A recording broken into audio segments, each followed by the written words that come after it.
Hello guys. तो आपका स्वागत है हमारे संडे स्पेशल के सेकेंड वीडियो में। इस वीडियो में मैं आपको द गॉड इक्वेशन का जो आगे का पार्ट यानी कि जो फर्स्ट चैप्टर है उसको डिस्कस करूंगा। जैसा कि आप जानते हैं मैंने पहले वीडियो में इस बुक का इंट्रोडक्शन डिस्कस कर चुका हूं। तो अगर आपने इंट्रोडक्शन नहीं देखा है तो सबसे पहले जाके उसे देखिए, तब आके आप फर्स्ट चैप्टर को स्टडी करिए, तब आपको एक फ्लो मिलेगा, अच्छे से आप चीजों को समझ पाइएगा। मैं बता देना चाहता हूँ ये बुक जिसका नाम है द गॉड इक्वेशन, ये मिचियो काकू के द्वारा लिखा गया है। इसी साल ये बुक पब्लिश हुआ है। आज हम लोग इसके पहले चैप्टर यानी कि चैप्टर 1 उसको सीखने वाले हैं और देखने वाले हैं कि चैप्टर 1 से क्या मिचियो काकू हम लोगों को समझाना चाहते हैं, यानी कि क्या कंक्लूजन हम लोग चैप्टर 1 से हमारे यूनिवर्स से निकाल सकते हैं।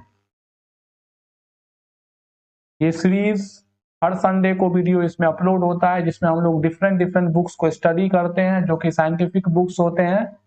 जो भी इंटरेस्टेड हैं साइंस को लेके, नेचर को समझने के लेके, या फिर न्यू बुक्स के बारे में सीखना चाहते हैं, scientific books, mainly physics books, जैसा कि आपको पता है हमारा चैनल टोटली फिजिक्स को डिवोटेड है, वो हर संडे को हमारे प्लेलिस्ट संडे स्पेशल को विजिट कर सकते हैं। वहां पे मैं हर संडे आपको एक एक वीडियो अपलोड करूंगा। वीडियो लेंथी हो सकता है पर बहुत यूजफुल होगा। अभी हम लोगों ने बुक शुरू किया है द गॉड इक्वेशन। जब हम लोग इसको खत्म कर देंगे उसके बाद हम लोग बढ़ेंगे अपने नेक्स्ट बुक की तरफ, देखते हैं नेक्स्ट बुक क्या होता है। तो चलिए सबसे पहले हम लोग चैप्टर 1 द गॉड इक्वेशन की समझने की कोशिश करते हैं। तो देखिए, जैसा कि आप देख रहे हैं कि चैप्टर 1 में लिखा हुआ है यूनिफिकेशन द एंशियंट ड्रीम। इस लाइन का क्या मतलब हुआ, आप इस चीज को समझिए। मतलब ये जो हेडलाइन है ये क्या दिखाना चाहता है। यूनिफिकेशन मतलब क्या कि हम लोग एक सिंगल थ्योरी खोजने की राह में है, निकल पड़े हैं बहुत पहले से। यूनिफिकेशन मतलब क्या, एक सिंगल थ्योरी हम लोग चाहते हैं, एक सिंगल थ्योरी चाहते हैं। सिंगल थ्योरी का कहने का क्या सेंस है, एक सिंगल इक्वेशन हमें चाहिए। जैसा कि मैंने इंट्रोडक्शन में बताया था इस बुक का आखिर मोटो क्या है, क्यों ये बुक लिखा गया या किस आधार पे ये बुक लिखा गया है। सिंगल इक्वेशन हमें चाहिए जो कि पूरे यूनिवर्स को एक्सप्लेन कर दे। तो अब यूनिफिकेशन ये एंशियंट ड्रीम है, मतलब हम लोग बहुत पहले से भी हमेशा हमारी इच्छा ये रही है कि हम चीजों को यूनिफाई करें। जो भी थ्योरीज आ रहे हैं हम उन सबों थ्योरीज को मिला के एक थ्योरी निकालना चाहते हैं जिसकी मदद से हम पूरे फिजिक्स को एक्सप्लेन कर सके। एंशियंट टाइम से फिजिसिस्ट ऐसा करते आ रहे हैं। जैसा कि आप जानते होंगे, मैं जब फराडे ने फील्ड का कॉन्सेप्ट दिया तब मैक्सवेल ने इलेक्ट्रिसिटी मैग्नेटिज्म को यूनिफाई किया। न्यूटन सर ने हेवनली बॉडीज और हमारे with in the world bodies के मोशन को समझाया, दोनों को एक किया। तो यूनिफिकेशन बहुत पहले से चलते आ रहा है और हमारा हमेशा ये गोल रहता है कि हम फिजिक्स के थ्योरीज को यूनिफाई कर सके, फिजिक्स के थ्योरी को यूनिफाई कर सके और एक सिंगल थ्योरी पे पहुंच सके जो कि पूरे फिजिक्स को एक्सप्लेन कर सके। और ये अगर हो जाता है कंप्लीटली तो ये हमारे लिए बहुत बड़ा सक्सेसफुल अटेम्प्ट होगा। इवन इस चीज को करने के लिए बहुत सारे अटेम्प्ट्स किए जा रहे हैं, जिसमें से एक बुक मिचियो काकू के द्वारा भी लिखा गया और उस बुक में स्ट्रिंग थ्योरी का भी जिक्र किया गया है। जैसा कि मिचियो काकू का कहना है कि स्ट्रिंग थ्योरी शायद थ्योरी ऑफ एवरीथिंग बन सकता है, पर अभी इसे एक्सपेरिमेंटली या टोटली वेरीफाइड नहीं किया गया है। तो चलिए वो आगे देखते हैं। जैसा कि आप देख सकते हैं गेजिंग, यहाँ पे लिखा हुआ है आपको जी, जो कि यहाँ लिखा हुआ है आपको gazing at the magnificent splendour of the night sky surrounded by all the brilliant stars in the heavens. मतलब जो भी पीपल है जिन्हें साइंस में इंटरेस्ट है वो हमेशा देखिएगा कि रात को आसमां को निहारते रहते हैं। जो बिखरा हुआ पन रहता है स्टार में, जो स्टार्स पूरे चादर की, आसमां के चादर की तरह उसमें फैला रहता है, मानो चादर में कुछ बुना हुआ हो, पूरे चारों तरफ फैला हुआ रहता है और ये बहुत मनोरम और बहुत खूबसूरत दृश्य होता है। हम लोग इस स्टार को देख के बहुत सारे हमारे क्वेश्चंस आते हैं मन में। बचपन से हम लोग देखते हैं आसमान में, और बहुत बच्चे इसमें बहुत सारे क्वेश्चन अपने बड़ों से पूछते हैं कि ये स्टार कहाँ से आया, ये स्टार ऐसा क्यों दिखता है, इसका कलर कुछ और क्यों नहीं होता है, आखिर हमारे आसमान में कितने स्टार्स हैं। तो हम बहुत शुरू से अपने स्काई को रात में देख के हमेशा अमेजिंग महसूस करते हैं, हमेशा सरप्राइजिंग महसूस करते हैं, और बहुत अच्छा भी लगता है। It is easy to overwhelmed by its sheer breathtaking majesty। Obviously बात है, बहुत स्नेह और बहुत आदर के योग्य है हमारा स्काई। मतलब इतना खूबसूरत लगता है कि उसके खूबसूरती को हम लोग एक मैजेस्टी कहते हैं, एक मिराकल, एक मैजिक कहते हैं, और बहुत भर जाते हैं अंदर से, उसकी खूबसूरती को बयां करने लगते हैं हम लोग। और ये बात भी सही है, क्योंकि रात को जब आप आसमान देखेगा, आज तो क्या हो रहा है कि इतना पॉल्यूशन बढ़ जा रहा है जिसकी वजह से स्काई फ्रेश नहीं रहता है। पर जिस एरिया में स्काई फ्रेश रहता है, आप जाके बिल्कुल देखो, वहां पे आपको बहुत सारे स्टार्स मिलेंगे। इवन मैं जब रात को आसमान देखता हूँ, कभी कभी ऐसा लगता है कि मैं ओपनली स्पेस को ही देख रहा हूँ, और रियलिटी में वो स्पेस ही है। हमें रॉकेट से या किसी चीज से स्पेस में जाने की जरूरत नहीं है।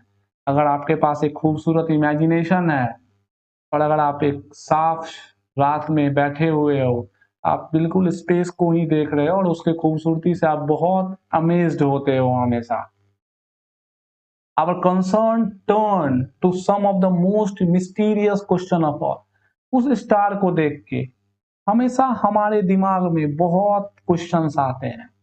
उन्हीं में से कुछ कुछ क्वेश्चंस ऐसे हैं जो कि बहुत मिस्टीरियस है, बहुत खूबसूरत है, जो कि आज तक शायद सॉल्व नहीं किया गया है कंप्लीटली। तो ये पैराग्राफ यही बताता है।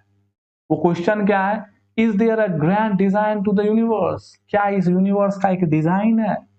अब बताइए, डिजाइन किस चीज का बनाने का क्या मतलब होता है? जैसे कि आप अपने घर का नक्शा बनाते हो, डिजाइन बनाते हो, तो डिजाइन बनाने का क्या मतलब हुआ कि अगर आप किसी चीज का नक्शा बनाते हो, तो उसके बाद अगर आप उस चीज को बनाने जाते हो, तो जैसा नक्शा वैसा आप बनाओगे। तो वही पूछा जा रहा है कि क्या यूनिवर्स एक डिजाइन है, एक ग्रैंड डिजाइन है यूनिवर्स का?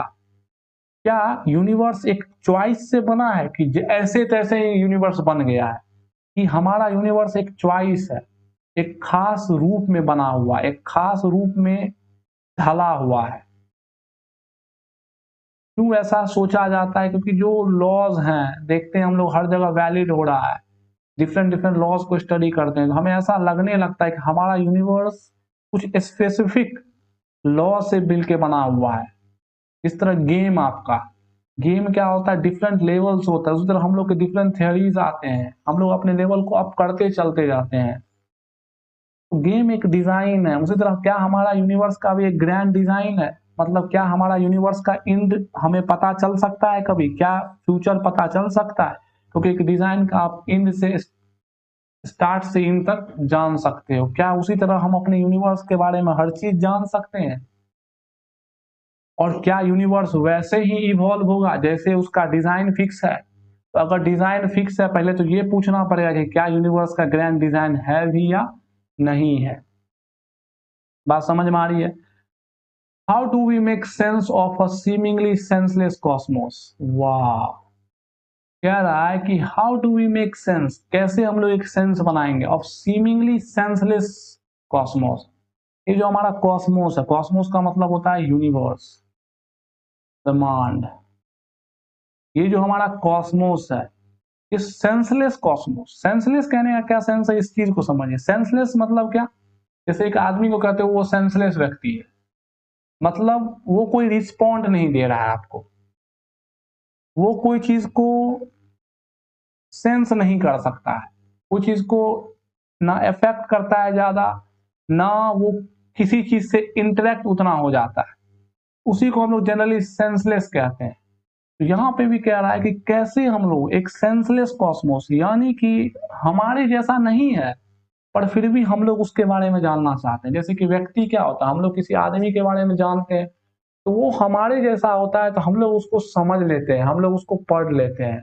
पर ये कॉस्मोस जो कि हमसे रियलिटी में तो जुदा नहीं है, पर स्टार्टिंग में तो आपको लगे ये पत्थर है, ये स्टार है, ये ऑब्जेक्ट है, ये मैटर है, ये सब सेंसलेस चीज है। इस सेंसलेस चीज का कैसे हम लोग एक मीनिंग निकालेंगे, कैसे एक सेंस निकालेंगे? जैसा कि आइंस्टाइन ने कहा था कि every question in this universe has a definitive answer. वही कैसे हम लोग हर क्वेश्चन का एक जवाब ढूंढेंगे, एक सेंसेसफुल जवाब ढूंढेंगे। बहुत मिस्टीरियस क्वेश्चन है। अब चलिए आगे देखते हैं क्या कहा जा रहा है। इज देयर अ राइम और a reason to our existence? क्या हमारे यहाँ होने का कोई रीजन है, कोई धुन है जिसपे हम लोग यहाँ है? मतलब धुन कहने का क्या सेंस होता है, राइम का क्या कहने का सेंस है कि राइम क्या होता है? जो प्रीवियस लाइन को फॉलो करते रहता है। मतलब क्या एक स्टार्टिंग हुआ और वो धुन किसी फिक्स चाल में चलते जा रहा है, चलते जा रहा है। मतलब क्या यूनिवर्स एक फिक्स वे में इवॉल्व कर रहा है, एक फिक्स डिजाइन में इवॉल्व कर रहा है? और क्या हमारे यहाँ होने का कोई रीजन होता है क्या? और क्या ये सब चीज पूछना ही पॉइंटलेस बात है? क्या ये सब पूछना गलत है कि हमारा यहाँ होना जरूरी है कि नहीं है, कि बस आए जिंदगी बिताओ चले जाओ? ये बिल्कुल मत पूछो कि तुम यहाँ क्यों हो, यूनिवर्स यहाँ क्यों है। ये सब बहुत मिस्टीरियस क्वेश्चंस है जिनका जवाब हमारे फिजिक्स कम्युनिटी, साइंटिस्ट, रिसर्चर्स हमेशा लगे रहते हैं समझने में। अब देखिए ये आई किसके लिए आया है? आई आया है मिचियाओ काकू के लिए। मिचियाओ काकू ये अपने बारे में बोलते हैं। आई एम रिमाइंडेड, मुझे बार बार याद आता है, of the poem by Stephen Crane. Stephen Crane के द्वारा जो एक पोयम लिखा गया है उसे मिचियो काकू बार बार याद करते हैं। अब क्या खास है इस चीज को देखते हैं। A man said to the universe, एक आदमी यूनिवर्स को कहता है सर। सर किसके लिए आया है? सर आया यूनिवर्स के लिए। Sir I exist, I exist मतलब मैन के लिए आया आई। हालांकि universe replied, sorry however replied the universe, universe reply करता है हालांकि the fact has not created in me a sense of obligation. हाँ कितना खूबसूरत लाइन है, समझिए इस लाइन को, इंपॉर्टेंट लाइन है ये। एक आदमी यूनिवर्स से कहता है कि सर मैं एग्जिस्ट करता हूं। यूनिवर्स रिप्लाई करते हैं कि हालांकि ये एक फैक्ट है जो कि मेरे अंदर एक ऑब्लिगेशन का सेंस नहीं पैदा करता है। मतलब एक क्वेश्चन नहीं खड़ा करता है कि तुम एग्जिस्ट करते हो। हाँ तुम हो, मान लिया मैंने, मैंने डिनाई नहीं किया तुम्हें, मेरे अंदर कोई ऑब्लिगेशन नहीं है तुम्हारे इस फैक्ट को लेके। तो वही यूनिवर्स रिप्लाई करता है हालांकि ये फैक्ट है पर फिर भी मेरे मन में तुम्हारे लिए कोई ना है ही नहीं। हाँ तुम हो, तुम एग्जिस्ट करते हो, कोई ऑब्लिगेशन नहीं है मेरे मन में तुम्हारे लिए। इस बात को मिशियो काकू हमेशा सोचते हैं। अब देखिए इस पोयम में जैसा कि आप देख रहे हैं कि बस इसी क्वेश्चन का शायद थोड़ा सा जवाब देने की कोशिश किया गया है। रीजन फॉर आवर एग्जिस्टेंस, क्या रीजन है हमारे एग्जिस्टेंस का? तो उसी पे यूनिवर्स कहता है ये एक फैक्ट है और ये कोई सवाल नहीं खड़ा करता। हाँ हो, तुम एग्जिस्ट करते हो, इसमें सवाल खड़ा करने की कोई जरूरत नहीं। और इसे किसने लिखा है? स्टीफन क्रेन ने लिखा है। तो चलिए आगे देखते हैं। द ग्रीक्स मतलब जो ग्रीस के पीपल होते हैं, the Greeks were among the first to make serious attempts to sort through the chaos of the world around us. जो ग्रीस के व्यक्ति थे, जो ग्रीक पीपल थे, वो सबसे अमोंग सभी लोगों में से सबसे पहले ऐसे व्यक्ति थे जो बहुत सीरियस अटेम्प्ट्स, अटेम्प्ट्स कहने का क्या सेंस है इस चीज को समझिए। अटेम्प्ट कहने का ये सेंस है कि कोशिश किया उन्होंने इस क्योस, मतलब क्या होता है, इस रैंडम वर्ल्ड को समझने का, इस कॉम्प्लेक्स वर्ल्ड को। क्योस रिप्रेजेंट कर रहा है यहाँ पे कॉम्प्लेक्सिटी को, समझिए। ऐसे नहीं कहते हैं कि बहुत क्योस एक्टिविटी तुम करते हो, बहुत कॉम्प्लेक्स है, बहुत क्योस थ्योरी है ये, बहुत कॉम्प्लेक्स थ्योरी है ये। तो इस कॉम्प्लेक्सिटी, इस वर्ल्ड जो हम अपने चारों ओर देख रहे हैं, इस वर्ल्ड में बहुत सारी कॉम्प्लेक्सिटी है। तो इस कॉम्प्लेक्सिटी को समझने का जो सबसे पहला सबों आदमियों में से जो अटेम्प्ट लिया गया वो ग्रीस के द्वारा लिया गया, वो ग्रीस के द्वारा लिया गया, ये बुक कहता है। अब आगे देखते हैं। Philosopher like Aristotle believed that everything could be reduced to a mixture of four fundamental ingredients. Philosopher जैसे कि एरिस्टोटल, प्लाटो, इन लोग, एरिस्टोटल का क्या मानना था कि जितना भी चीज हम लोग देखते हैं, एवरीथिंग वी कैन सी, उन सबों को चार फंडामेंटल चीजों में लाया जा सकता है, यानी कि वो सभी चीजें इस चार फंडामेंटल चीजों से ही मिलके बने हुए हैं।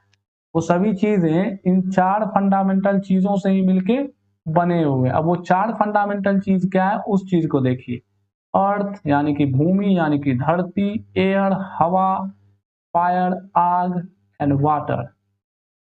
तो अर्थ, एयर, फायर एंड वाटर, मतलब जितना भी चीज हम लोग अपने अराउंड देखते हैं वो इन्हीं चार चीजों से मिलके बना हुआ है। But how do these four elements give rise to a rich complexity of the world? अब क्वेश्चन ये उठता है कि सबसे पहला बात, ये चार एलिमेंट कैसे इतने कॉम्प्लेक्स वर्ल्ड को डिजाइन कर सकते हैं? बस ये चार एलिमेंट कैसे इस कॉम्प्लेक्स वर्ल्ड को डिजाइन कर सकते हैं? और दूसरा क्वेश्चन आप ये भी पूछ सकते हो कि ये चार चीजें किन चीजों से मिलकर बनी हुई है। दूसरा क्वेश्चन आप क्या पूछ सकते हो कि what these four ingredients made up of आखिर ये चार चीजें किन चीजों से मिलके बनी हुई, आप ये भी पूछ सकते हो। और यहां पे क्या पूछा जा रहा है कि कैसे ये चार सिंपल चीजें हमारे इस कॉम्प्लेक्स यूनिवर्स को, सॉरी कॉम्प्लेक्स वर्ल्ड को डिजाइन कर देती है।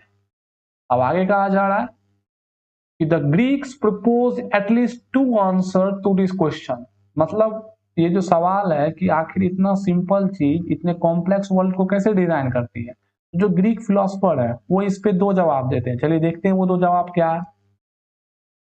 The first was given by the philosopher Democrats भी एक बहुत बड़े फिलोसफर है, इनके द्वारा भी एक जवाब दिया गया।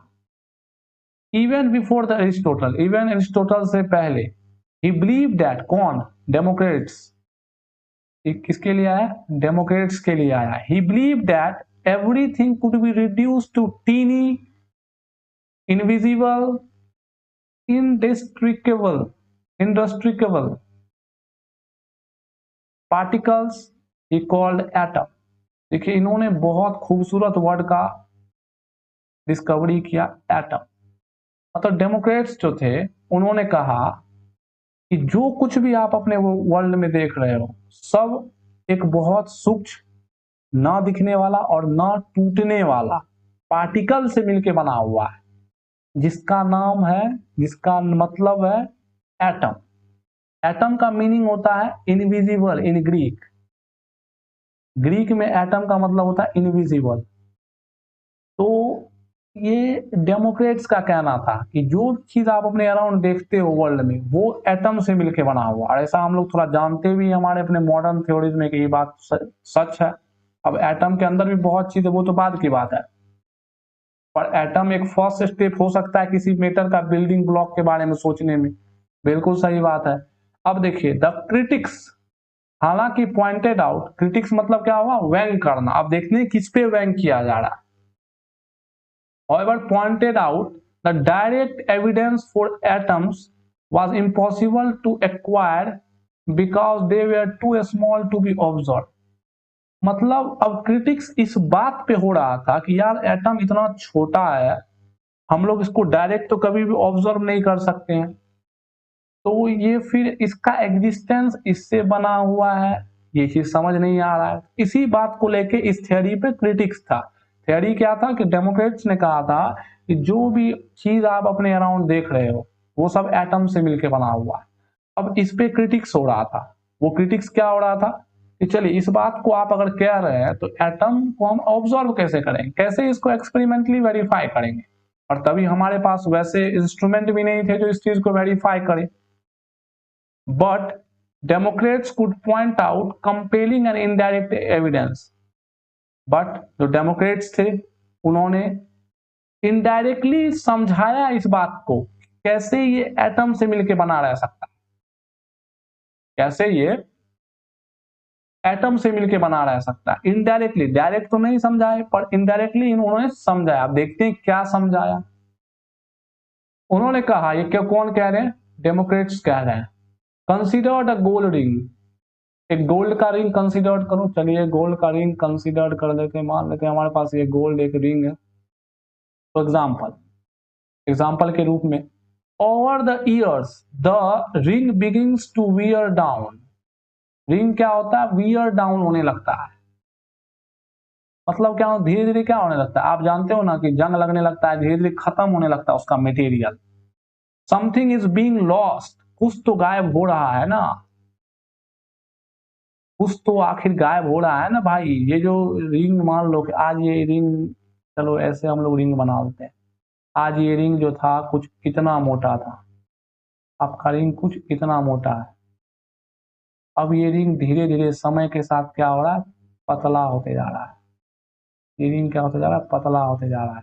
आखिर कुछ तो खत्म हो रहा है ना, आखिर कुछ तो खत्म हो रहा है ना, कुछ तो लॉस हो रहा है ना। तो आखिर ये लॉस क्या हो रहा है, समथिंग इज बीइंग लॉस, कुछ तो लॉस हो रहा है। Every day some tiny bits of matter have been worn off the ring. Democrats कहते हैं कि हर दिन क्या होता है, एक टीनी बिट ऑफ मैटर, बहुत छोटा मैटर का बिट, बहुत छोटा छोटा हटते जाता है। वॉर्न मतलब होता है हटना, वॉर्न ऑफ मतलब होता है हटना, कपड़ा खोलना जैसे कहते हैं उसी तरह हटते जाना, परत हटते जाता है। Hence, इसलिए although atoms are invisible, their existence can be measured indirectly. उनका एग्जिस्टेंस क्या हो सकता है, इनडायरेक्टली मेजर किया जा सकता है। मतलब डेमोक्रेट्स ये कह रहे हैं कि जो एटम है वो प्रतिदिन आप ऐसे समझ सकते हो कि एक लेयर के रूप में रिंग से हटते जाता है। तो वो जो डायरेक्टली हम लोग मेजर नहीं कर सकते हैं, पर ये इनडायरेक्टली इस बात को हम लोग कह सकते हैं। तो चलिए आगे देखते हैं क्या कहा जा रहा है। Even today, आज भी most of our advanced science is done indirectly. Obviously ये बात सही है कि बहुत सारे ऐसे साइंस है जो कि हम indirectly ही करते हैं। We know the composition of the sun, बिल्कुल, the detailed structure of DNA, बिल्कुल, and the age of the universe, all due to measurement of this kind. देखिए आप एक्चुअल में डायरेक्टली तो डीएनए को नहीं देखे हो, डायरेक्टली तो आप कंपोजिशन ऑफ सन को नहीं देखे हो, पर उसके कुछ कुछ इफेक्ट से, उसके कुछ कुछ बिहेवियर से, या उसके कुछ कुछ फेनोमेना से जो नेचर में हो रहा है, आप इनडायरेक्टली ये प्रिडिक्ट कर पाते हो ना कि जो सन है उसका कंपोजिशन क्या है, ये जो हमारा डीएनए है उसका स्ट्रक्चर कैसा है, या और भी बहुत सारे चीजें। We all know this, even though we have never visited the star or entered a DNA molecule or witnessed the Big Bang. फिर भी हम लोग क्या करते हैं, इसको एक्सप्लेन करते हैं। बिल्कुल सही बात है, आप कभी स्टार के अंदर जाके तो नहीं देखे कि भाई स्टार का क्या कंपोजिशन है। आप तो उसके इफेक्ट, उसके चीजों, उसके स्पेक्ट्रम से ये चीज जानते हो। बिग बैंग के बारे में तो आपने कभी नहीं देखा बिग बैंग हुआ कि नहीं हुआ, पर आपकी थ्योरी सजेस्ट करते हैं। तो जनरली जो बड़े बड़े थ्योरी होते हैं, एडवांस थ्योरी होते हैं साइंस के, वो इनडायरेक्ट बेसिस पे ही वेरीफाई किए जाते हैं। उसका डायरेक्ट एविडेंस मिलना उतना आसान बात नहीं है। इवन क्वांटम मैकेनिक्स देख लो आप, बहुत कम ऐसे चीज है जिनका डायरेक्ट एविडेंस है, टोटली थ्योरी इस पे बेस्ड है। ठीक है, तो this distinction between direct and indirect evidence will become essential when we discuss attempts to prove the unified field theory. ये बहुत इंपॉर्टेंट लाइन है, इसको ध्यान रखना। ये क्या कह रहे हैं कि द डिस्टिंक्शन, जो अंतर आता है डायरेक्ट और इनडायरेक्ट एविडेंस में, ये एक बहुत क्रूशियल पार्ट या क्रूशियल रोल निभाएगा, एक मेजर रोल निभाएगा। किस चीज में, जब हम लोग एक यूनिफाइड थ्योरी ढूंढेंगे उस समय कि कौन सा चीज को आप डायरेक्ट मेजर कर सकते हो, कौन से चीज को आप डायरेक्ट नहीं मेजर कर सकते हो, ये सभी बातें यूनिफाइड थ्योरी के समय बहुत इन्वॉल्व या बहुत मेजर रोल निभाने वाले हैं। और ऑब्वियसली ये सही बात है, क्योंकि जब आप एक यूनिफाइड थ्योरी बनाओगे, मतलब आप एक थ्योरी के अंदर सब थ्योरी को ले रहे हो, आपको तो वहां पे इस डिफरेंस को ध्यान में रखना पड़ेगा ना, कि वो थ्योरी बहुत ऐसे चीजों के बारे में प्रिडिक्ट करना चाहिए जो कि दिखता नहीं है, जिसको आप डायरेक्ट ऑब्जर्व नहीं कर सकते हो, फिर भी वो थ्योरी उस चीज को एक्सप्लेन करना चाहिए। अब आपने एक यूनिफाइड थ्योरी बना दिया जो कि उस पे ही काम करता है, जो चीज हम लोग देख सकते हैं, फिर वो यूनिफाइड थ्योरी थोड़ी हुआ। तो यूनिफाइड थ्योरी इस दोनों चीज को ध्यान में रख के बनाया जाना चाहिए। तो इससे हम लोग ये समझ सकते हैं कि डायरेक्ट इन्वेस्टिगेशन और इनडायरेक्ट एविडेंस या इन्वेस्टिगेशन हमारे लिए इस दोनों के बीच में अंतर को समझ के हम लोगों को एक यूनिफाइड थ्योरी डिजाइन करना होगा। तो चलिए अब आगे देखते हैं। अ सेकेंड अप्रोच, अब इंपॉर्टेंट आ गया, देखते हैं। अ सेकेंड अप्रोच वाज पॉइनर पढ़ा जाता है इसको। पॉइनर मतलब सबसे पहले व्यक्ति जो बीज डालना होता है ना, बीज रोपना, उसी को हम लोग कह सकते हैं। By the great mathematician Pythagoras. आप जानते होंगे पाइथागोरस थ्योरम, एक राइट एंगल ट्रायंगल के लिए वैलिड जो होता है पाइथागोरस थ्योरम। तो एक सेकेंड अप्रोच, अब किस चीज का सेकेंड अप्रोच, चलिए इस चीज को देखते हैं। किसके द्वारा लिया गया? पाइथागोरस के द्वारा लिया गया। अब देखते हैं आखिर किस चीज का अप्रोच उन्होंने लिया, सेकेंड रूप में किस चीज का अप्रोच लिया। तो Pythagoras had the insight to apply a mathematical description to the worldly phenomena like music. वाह, पैथागोरस जो थे वो इस चीज पे देखते थे, इस चीज पे ध्यान कर रहे थे, ध्यान से देख रहे थे, एक नजर डाल रहे थे। वो मैथमेटिकल डिस्क्रिप्शन यानी कि वो मैथमेटिक्स को डालना चाहते थे इस वर्ल्डली फेनोमेना की तरह, लाइक म्यूजिक। जैसे म्यूजिक क्या है? एक धुन में शब्द को डालना, उसी को हम लोग म्यूजिक कह देते हैं। ठीक उसी प्रकार ये जो वर्ल्ड के डिफरेंट डिफरेंट फेनोमेनाज है, उसको समझने के लिए पाइथागोरस मैथ्स की मदद ले रहे थे, मैथ्स का सहारा ले रहे थे। According to the legend, according to legend, अब लेजेंड किसके लिए बोला गया? पाइथागोरस के लिए बोला गया। लेजेंड किसके लिए बोला गया? चलिए हम लोग अपने कलर को चेंज कर लेते हैं। लेजेंड बोला गया आपको पाइथागोरस के लिए बोला गया है legend. He noticed similarities between the sound of the plucking a lyre string and the resonance made by the hammering a metal bar। देखिए ये जो यहाँ लाइक म्यूजिक है, इसको फिर से हम लोग समझते हैं थोड़ा सा, क्योंकि आगे के लाइन को पढ़ के ऐसा लग रहा है कि वहां पे कुछ और बातें भी कहा जा रहा है। पाइथागोरस जो थे उन्होंने एक नजर डाला किस चीज में? वर्ल्डली फेनोमेना, एक वर्ल्ड का फेनोमेना जो धुन होता है, एक म्यूजिक होता है। देखो मैंने अलग से एक बात कह दिया जो कि आपके एक चीज को काम आ सकता है। मैथ और फिजिक्स एक समंदर के पानी की तरह है, इसमें लहर उठता है तो लहर अलग नहीं है पानी से, लहर पानी से ही मिलके बना हुआ है। ठीक उसी प्रकार म्यूजिक धुन और स्वर से मिलके बना हुआ है। और यहाँ पे पाइथागोरस क्या कर रहे हैं? यहाँ पे पाइथागोरस जो है म्यूजिक जैसे फेनोमेना, म्यूजिक को आज हम लोग एक्सप्लेन करते हैं कि म्यूजिक कैसे बनता है, तो म्यूजिक जैसे फेनोमेना को मैथ से समझने की कोशिश कर रहे हैं। उन्होंने नोटिस किया कि जो स्ट्रिंग, आप जानते हो गिटार का जो स्ट्रिंग को आप जब प्लग करोगे, मान लेते हैं कि यहाँ पे एक स्ट्रिंग बंधा हुआ है, जब आप इसको प्लग करोगे तो ये वाइब्रेट करेगा, ऐसे ऊपर नीचे क्या होगा? वाइब्रेशन होगा इसके में। तो ये जो इस स्ट्रिंग में वाइब्रेशन हो रहा है, इस जो स्ट्रिंग में वाइब्रेशन हो रहा है वो, और अगर आप एक रॉड को मान लो, ट्यूनिंग फॉक सुने हो ना, ट्यूनिंग फॉक, ट्यूनिंग फॉक को मान लेते हैं कि आपने ट्यूनिंग फॉक को एक हैमर से मार डाला, तो ये भी क्या होता है? ऐसे वाइब्रेट करने लगता है, ऐसे वाइब्रेट करने लगता है। तो इस दोनों के बीच में एक कुछ ना कुछ सिमिलरिटी है।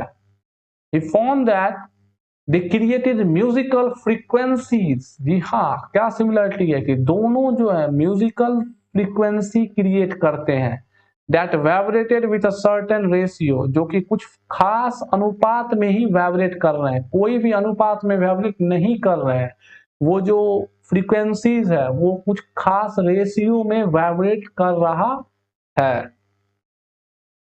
So something as aesthetically pleasing as music has its origin in the mathematics of resonance. वाह, देखिए ये लाइन को समझिए, लाइन को क्या कहा जा रहा है कि जो ये आप सुनते हो ना, म्यूजिक धुन सुनते हो, आपका तो कितना खूबसूरत लग रहा है, कितना मतलब अच्छा धुन है। वो धुन बेसिकली एक मैथमेटिक्स है, रेजोनेंस का। रेजोनेंस एक फेनोमेना है, उसका एक मैथमेटिक्स से बेसिकली धुन बनता है। धुन अपने आप में कुछ नहीं है, धुन का कोई फॉर्म ही नहीं है। धुन जो रेजोनेंस फेनोमेना है उसका एक मैथमेटिकल डिस्क्रिप्शन आप कह सकते हो कि धुन बन के निकलता है। वैसे तो एक फिजिकल फेनोमेना भी है, लेकिन रेजोनेंस का यहाँ पाइथागोरस के कहने के अकॉर्डिंग रेजोनेंस जो फेनोमेना हम लोगों ने ऑब्जर्व किया, उसके मैथमेटिक्स से हम लोग ये समझ सकते हैं कि ये म्यूजिक एक्चुअली में है क्या। रेजोनेंस के मैथमेटिक्स से समझ सकते हैं ये म्यूजिक है क्या, और जिस म्यूजिक को हम लोग क्या कहते हैं, बहुत खूबसूरत और बहुत अच्छा लगता है सुनने में, तो बेसिकली वो ओरिजिन हुआ है मैथमेटिक्स ऑफ रेजोनेंस से। This he thought might show that the diversity of these objects we see around us must obey the same mathematical rules. अब देखिए यहां से ये एक बात जोड़ने की कोशिश कर रहा है। जब हमारा एक फेनोमेना, वाइब्रेशन का फेनोमेना, साउंड का फेनोमेना मैथमेटिक्स को फॉलो करता है, तो जो भी चीजें हम लोग अपने चारों तरफ देखते हैं शायद वो मैथ्स से एक्सप्लेन हो सके, मैथ्स उसमें आए। देखिए सबसे पहले अप्रोच में डेमोक्रेट्स ने फिजिकली हम लोगों को समझाया, मीनिंग से समझाया कि भाई हमारा यूनिवर्स किस चीज से, मतलब हमारा वर्ल्ड किस चीज से बना है क्या नहीं है। एक सेकंड व्यक्ति और ग्रेट व्यक्ति आए, पैथागोरस। ये सब चीजों को मैथमेटिक्स से समझाने की कोशिश कर रहे हैं।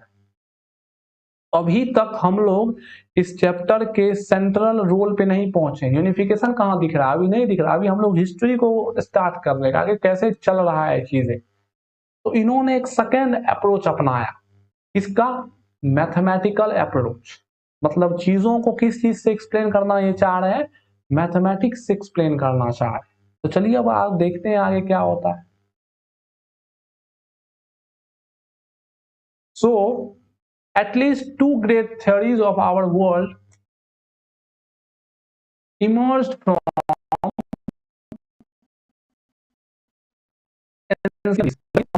है हमारे वर्ल्ड से, वो इमर्ज कहाँ हुआ, एंशियंट ग्रीक से क्या हुआ, इमर्ज हुआ। ग्रीस मैंने बोला ना जगह का नाम है, वहीं के पीपल को ग्रीक बोला जाता है। The idea that everything consist of invisible, indestructible, इसको इनडिस्ट्रॉयबल भी पढ़ सकते हो, इनडेस्ट्रक्टिबल भी पढ़ सकते हो, जिसे तोड़ा ना जा सके, atoms and the diversity of the nature can be described या understood by the mathematics of vibrations। मतलब यहां से दो पॉइंट बाहर निकल के आ रहा है यूनिवर्स और वर्ल्ड के बारे में। पहला, एटम के बारे में चर्चा की जा रही है, और दूसरा साउंड वाइब्रेशन के बारे में चर्चा की जा रही है। Sound vibration through mathematics, through maths, maths से चीजों को समझने की चर्चा की जा रही है। मतलब अभी तक हम लोगों ने जो पढ़ा उसे दो चीजों में हम लोग बांट सकते हैं। एक में ये क्वेश्चन पूछा गया कि आखिर ये यूनिवर्स किस चीजों से मिलकर बना हुआ है। दूसरा, इसी चीज को दूसरे अप्रोच से समझने की कोशिश की जा रही है। तो अभी तक जो हम लोगों ने पढ़ा उससे यही समझे हम लोग कि हमारा यूनिवर्स किन चीजों से मिलकर बना हुआ है, और उन चीजों को समझने के लिए दो अप्रोचेज हैं। एक अप्रोच जो कि डेमोक्रेट्स के द्वारा लिया गया, फिजिकल अप्रोच, जिसमें एटम के बारे में बात की गई, और दूसरा अप्रोच की सब चीजों को वाइब्रेशन से समझा जाए, मैथमेटिक्स ऑफ वाइब्रेशन, मतलब वाइब्रेशन का जो मैथमेटिक्स है उनसे हम लोग हर चीज को समझे। और आप इसे दूसरी बात भी कह सकते हैं कि आप मैथमेटिक्स से चीजों को समझे, ना कि सिर्फ फिजिकली समझे। देखते हैं आगे। पहले हम लोग कलर चेंज कर लेते हैं, थोड़ा सा आप भी चीजों को और रुक के थोड़ा सा ऑब्जर्व कर लीजिए। अभी तक हम लोगों ने जो सीखा अपने दिमाग में एडजस्ट करिए चीज़ों को, एक फ्लो बनाइए दिमाग में, एक फ्लो बनाइए। और जिन्होंने पहला लेक्चर नहीं देखा है प्लीज़ और प्लीज़ आप देख लीजिए, अदरवाइज आपको बुक का फ्लो नहीं मिलेगा। चलिए अब आगे देखते हैं। Unfortunately with the collapse of classical civilisation, अब क्या कहा जा रहा है समझते हैं। These philosophical discussion and debates were lost.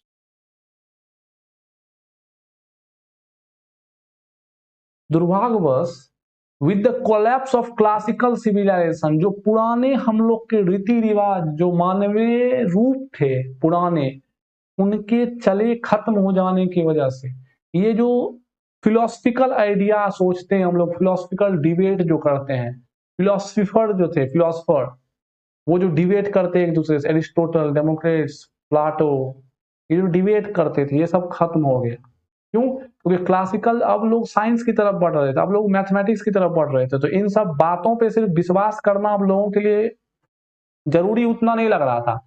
लोगों के लिए अब हर चीज का प्रूफ जरूरी है, हर चीज का उन्हें मैथमेटिक्स चाहिए था।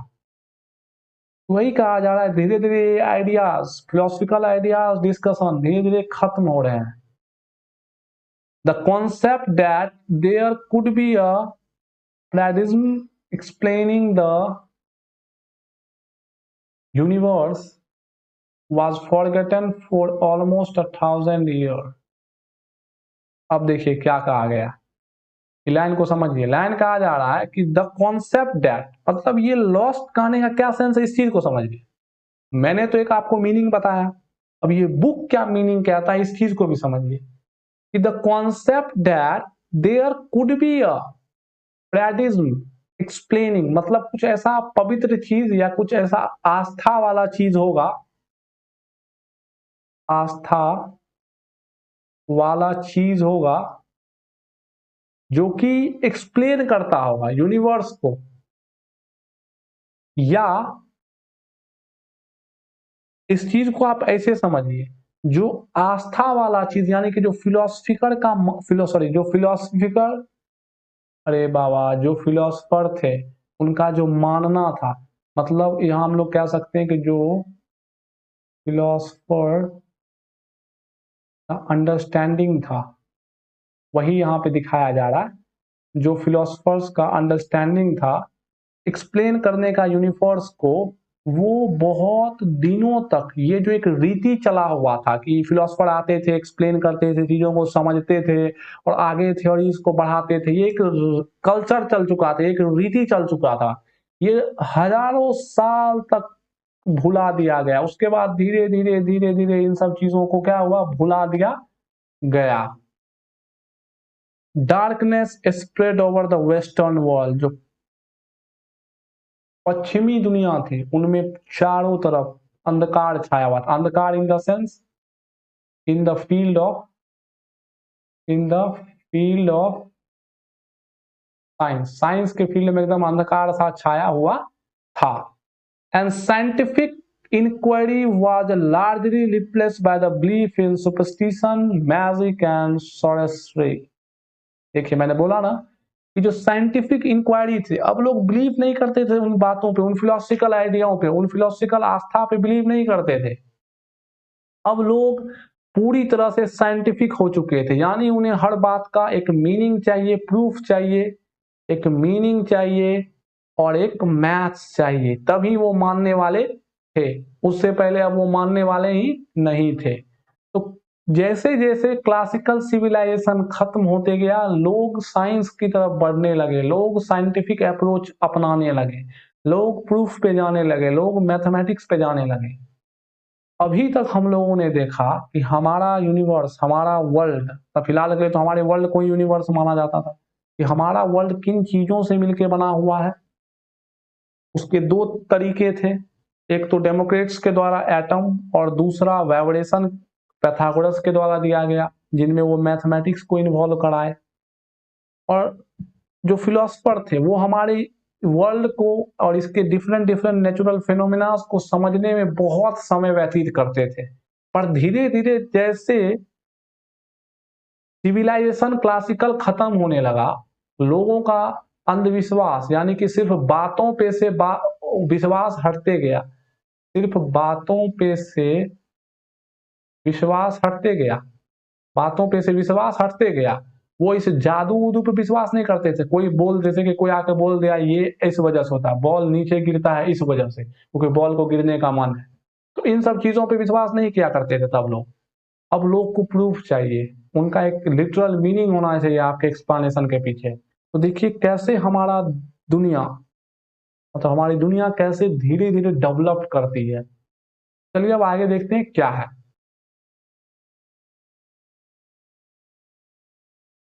रीबर्थ मतलब क्या? पुनर्जन्म। ड्यूरिंग दी रेनेसेंस, रेनेसेंस के दौरान रीबर्थ होता है। अब समझते हैं इसमें क्या कहा जा रहा है। फिर से यही क्वेश्चन, फिर से यही फिलोसफिकल आइडिया, एक एरा आया रेनेसेंस का, उस समय ओरिजिन हुआ, फिर से ये सोच, ये फिलोसफिकल सोच फिर से पैदा होता है। अब देखते हैं इसमें क्या नया पैदा होता है। इन द 17th सेंचुरी, मतलब 17th सेंचुरी यानी कि 18वीं सदी में, 1800 में, सॉरी 18 जैसे कि अभी कौन सा है, 21st सेंचुरी है, तो ये 17th सेंचुरी यानी क्या, 1600 ईस्वी में, 1600 के आसपास के ईस्वी में। A few great scientists rose to the challenge that established the order and investigate the nature of the universe, but they faced stiff opposition to an persecution। देखिए, बहुत ग्रेट साइंटिस्टों ने, इवन बहुत किए होंगे पर यहाँ कुछ के बारे में बात किए जा रहे हैं, कुछ साइंटिस्टों ने, कुछ ग्रेट साइंटिस्टों ने फिर से एक नया सोच डाला। फिर से उन्होंने चाहा कि आखिर हम लोग समझे अपने यूनिवर्स को, अपने वर्ल्ड को। आखिर ये जो फिनोमेनाज हमारे चारों तरफ हो रहे हैं, इसका कारण क्या है, इसका कोई रीजन भी है कि नहीं है, आखिर हम लोग क्यों एग्जिस्ट करते हैं, आखिर हम लोग का होना क्या बताता है, क्या सिग्निफिकेंस है। पर ऐसा करने के दौरान उनको बहुत अपोजिशन मिला, उनके सपोर्ट में कोई नहीं आता था। जैसा कि आप जानते भी होंगे गैलीलियो के बारे में, लियोनार्डो डा विंची के बारे में, उन्हें मार दिया जाता था अगर वो अपने धर्म के खिलाफ साइंस को सपोर्ट करते थे। तो कुछ उसी प्रकार यहाँ पे दर्शाया जा रहा है। Johannes Kepler, who was one of the first to apply mathematics to the motion of the planet। जी हाँ, केपलर्स लॉ आपने पढ़ा होगा क्लास 11th में, ग्रेविटेशन चैप्टर में, केपलर्स लॉ। वो ऐसे पहले व्यक्ति थे जिन्होंने मैथ्स को लगाया था प्लेनेट के मोशन में। Was an imperial advisor to Emperor Rudolf II and perhaps escaped persecution by partially including religious element in his scientific work। मतलब जो केपलर थे वो इम्पेरर रॉडल्फ टू के समय के एक व्यक्ति थे, एक साइंटिस्ट थे, उन्हें भी बहुत अपोज किया गया, पर वो इन सब चीजों से एस्केप करके अपने साइंटिफिक वर्क पे लगे रहे। बात समझ रहे ना? एंड शायद एस्केप किए by partially including religious elements in his scientific work. उन्होंने क्या किया कि पहले जमाना में क्या होता था ना कि जो साइंटिफिक वर्क्स था, अगर वो हमारे रिलीजन के विरुद्ध जाता था, जैसे कि मान लीजिए पहले माना जाता था कि हमारा धरती बीच में और सन वन उसके चक्कर लगा रहा है, तो ऐसा माना जाता था। अगर कोई व्यक्ति इसका उल्टा कहता था तो उसे बहुत अपोज किया जाता था, उसे बहुत हार्म किया जाता था। तो केपलर ने क्या किया कि जो अपने उनका साइंटिफिक वर्क था उसमें कहीं ना कहीं कुछ रिलीजियस एलिमेंट को भी छुपाए रखा, ताकि लोग उन पे भड़के नहीं, लोग उन पे थोड़ा सा विश्वास करें। इन्होंने दिमाग लगाया, इन्होंने क्या किया कि जो अपने साइंटिफिक वर्क थे उसमें थोड़ा सा रिलीजियस एलिमेंट को भी रखा, इंक्लूड किया, ताकि लोग उनके बातों को सुने। तो चलिए आगे देखते हैं। The former monk Giordano Bruno was not so lucky। In 1600 he was tried and sentenced to death for heresy। Bruno इतने भाग्यशाली नहीं थे किनकी तरह, केपलर के तरह, और दिमाग नहीं लगा पाया और इन्हें मार दिया गया उनके विरोध की वजह से। अब ब्रूनो साइंटिफिक चीज को परस्यू करते थे, सपोर्ट करते थे, इसी वजह से उन्हें बहुत अपोजिशन हुआ और उन्हें फाइनली मार दिया गया उनके इस कारण की वजह से, उनके इस काम की वजह से। He was gazed, paraded naked in the streets of Rome, बाप रे बाप, and finally burned at the stake, बहुत बुरी तरीके से उन्हें मारा गया। His chief crime, इनका क्राइम क्या था, चलिए इस चीज को देखते हैं, आखिर इन्होंने क्या गलती किया था। Declaring that life may exist on planets circling other stars, वाह, इन्होंने बस एक लाइन कहा था, इन्होंने ये चीज को बताया था लोगों के बीच में, लाइफ जो है, हमारा जो जीवन है वो प्लैनेट्स पे हो सकता है। अब प्लैनेट अर्थ भी हो सकता है, दूसरे भी हो सकता है, प्लैनेट्स पे हो सकता है। और वो कौन सा प्लैनेट, जो दूसरे स्टार्स को रिवॉल्व कर रहे हैं, सर्कुलेट कर रहे हैं, उन प्लैनेट्स पे भी हमारा लाइफ हो सकता है। अब आपको पता है कि सूरज भी क्या है, एक स्टार है, तो ये लगभग लगभग हमारे यूनिवर्स को समझने की कोशिश कर रहे थे और बहुत उसकी तरफ बढ़ रहे थे। बस इसी क्राइम की वजह से, इसी बात की वजह से उन्हें इतने बेरहमी से मारा गया। तो आप देख सकते हैं कैसे पहले लोगों पे साइंस को लेके बहुत अत्याचार किया जाता था। तो चलिए आगे देखते हैं। द ग्रेट गैलीलियो, जी हाँ, Galileo Galilei, a great physicist और father of modern science, the father of experimental science और modern science, almost met the same. आप जानते हैं ना, गैलीलियो के साथ भी कुछ इसी प्रकार का किया गया। बट अनलाइक ब्रूनो, ब्रूनो की तरह Galileo recommended his theory on the pain of death, मतलब उन्होंने अपने थ्योरी को अपने मौत के दर्द पे लिखा और उनका थ्योरी लोगों के बीच में आया, लोग उसको जाने, लोग उसको समझे। उन्होंने जो वो दर्द सहा मौत का, वो उनके थ्योरी को मतलब हिला नहीं सका, उनके थ्योरी को पीछे नहीं छोड़ सका। उनका थ्योरी लोगों के बीच में आया, लोगों को कुछ समझ में आने लगा साइंस के बारे में। Nonetheless, he left a lasting legacy with his telescope. Wow! उन्होंने अपना लास्ट रुतबा अपने टेलीस्कोप के साथ बिताया और उसके बाद गए। शायद the most revolutionary and serious invention in all of science, बिल्कुल अच्छी, बिल्कुल बिल्कुल सही बात और अच्छी बात है कि शायद जो टेलीस्कोप था, जो कि फर्स्ट गैलीलियो के द्वारा डिस्कवर किया गया था, सॉरी इन्वेंट किया गया था, वो साइंस के फील्ड में बहुत बड़ा रिवॉल्यूशन था। ऑब्वियसली बात है यार कि अगर आप अपने घर से, अपने अर्थ से हेवनलीज बॉडीज को देख सको तो ये कुछ मैजिक से कम नहीं है। ये बहुत बड़ा इन्वेंशन था, बहुत बड़ा ब्रेक थ्रू था साइंस में। With a telescope, you could see with your own eyes that the moon was pockmarked with craters. वही जो मून पे भी दाग लगा हुआ है उसी के बारे में चर्चा की जा रही है। That the Venus has phases consistent with the orbiting to the sun. That the Jupiters has moon and all of which were heretical ideas.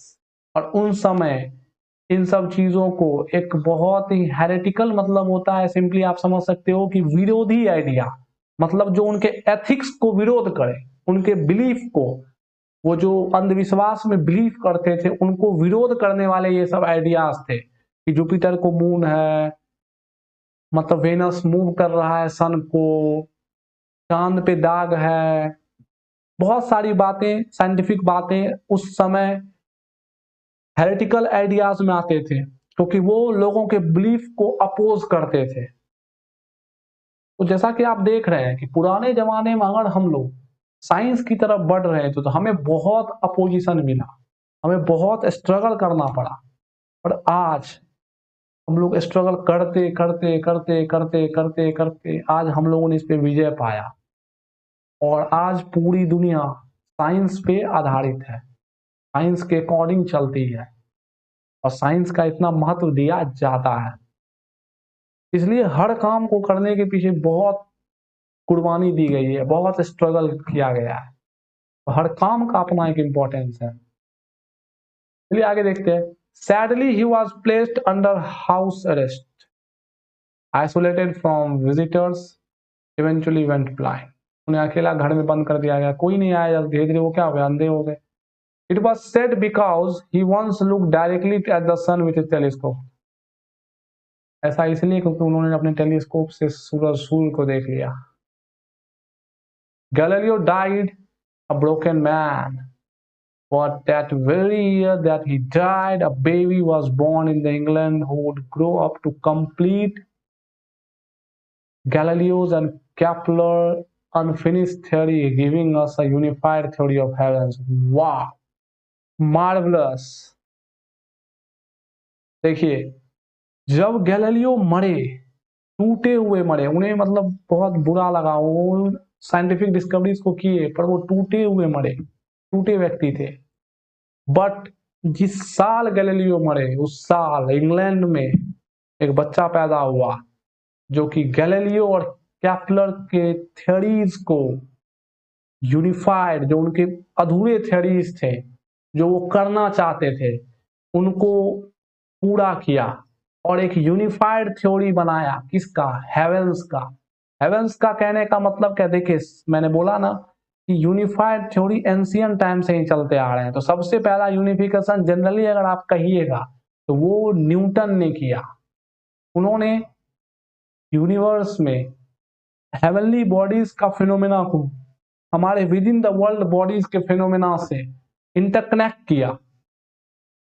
जैसा कि आपको पता है कि दोनों गैलीलियो और क्लैपनर, जिसमें ज्यादा सहयोग क्लैपनर का है विद इन द वर्ल्ड के फिनोमेना को समझने में, और सॉरी गैलीलियो का ज्यादा सहयोग है with in the world phenomena को समझने में, और क्लैपनर का ज्यादा सहयोग है आउट ऑफ द वर्ल्ड के फिनोमेना को समझने में, यानी कि हेवनली बॉडीज को समझने में। इस दोनों को मिलाया, इस दोनों को यूनिफाई किया और एक थ्योरी ऑफ हेवेंस बनाया, थ्योरी ऑफ ग्रेविटी बनाया, न्यूटन्स के नियम बनाए। और वो व्यक्ति कौन थे? वो व्यक्ति थे Newton, the great scientist Newton. Great scientist Newton थे। तो अभी तक हम लोगों ने न्यूटन के बर्थ तक बातों को समझा। आखिर न्यूटन कैसे कहानी में आए, कैसे ग्रेविटी कहानी में आया, ये सब चीज हम लोगों ने अभी तक देखा। मतलब अभी तक अगर हम लोग इस बुक के अकॉर्डिंग सोचे तो हम लोगों ने अभी तक सबसे पहला यूनिफाइड थ्योरी देखा। यूनिफाइड, फर्स्ट यूनिफाइड थ्योरी, जो कि किसके द्वारा दिया गया? न्यूटन के द्वारा दिया गया। तो देखिए, यूनिफिकेशन पहली बार हमारे साइंस के फील्ड में, साइंस के क्षेत्र में हुआ, जो कि न्यूटन के द्वारा किया गया। अब धीरे धीरे आगे जैसे बढ़ा गया, यूनिफिकेशन और भी चीजों में होने लगा। अब चलिए पढ़ते हैं थोड़ा सा न्यूटन के बारे में। Newton's theory of forces. Newton ने फोर्सेस को इंट्रोड्यूस किया, उनका थ्योरी बनाया। अब देखिए, Isaac Newton is perhaps the greatest scientist who ever lived. वाह, शायद ही आइजैक न्यूटन जैसा कभी अब वापस इस धरती पे पैदा लेगा। In the world obsessed with witchcraft and sorcery, he dared to write down the universal laws of the heavens and apply a new mathematics he invented to study forces called calculus. मतलब अभी भी वो दौड़ा खत्म नहीं हुआ था, वो दौड़ खत्म नहीं हुआ था। किस चीज का दौड़? एथिक्स का, बिलीफ का। उस दौड़ में भी न्यूटन ने हिम्मत दिखाई और यूनिवर्स के लॉज को गवर्न, जिससे हमारा यूनिवर्स गवर्न होता है, जिस लॉज से यूनिवर्स गवर्न होता है, उसको लिखने की कोशिश की, उसको जानने की कोशिश की और मैथ्स उसमें इन्वॉल्व कराने की कोशिश की। और इवन न्यू प्रकार का मैथ्स का डेवलपमेंट किया, जिसको आज हम लोग पढ़ते भी हैं, जिसका नाम है कैलकुलस।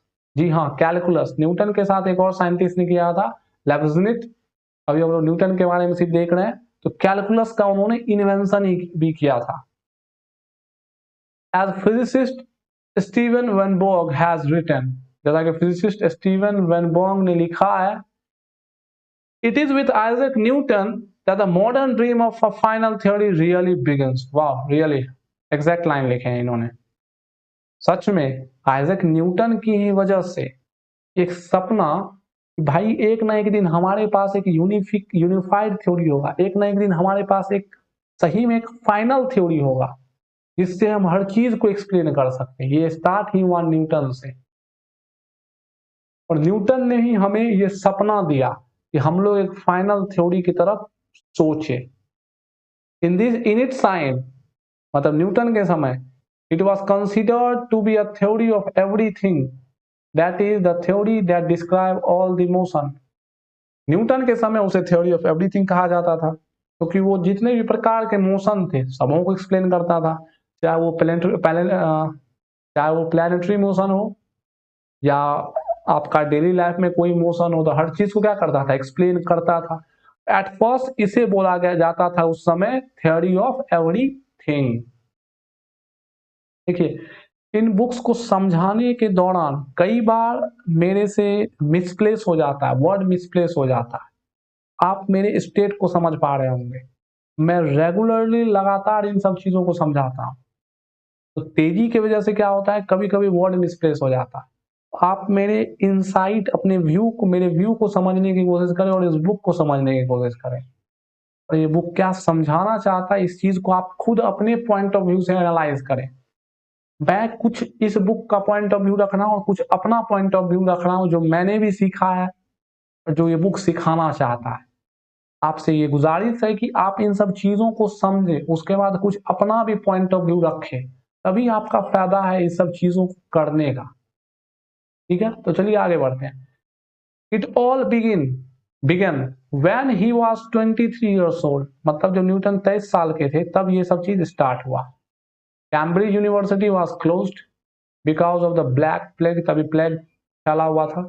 वन डे इन 1666, 1666 में, while walking around his country, मतलब कैम्ब्रिज से होते हुए जब जा रहे थे state, he saw an apple fall.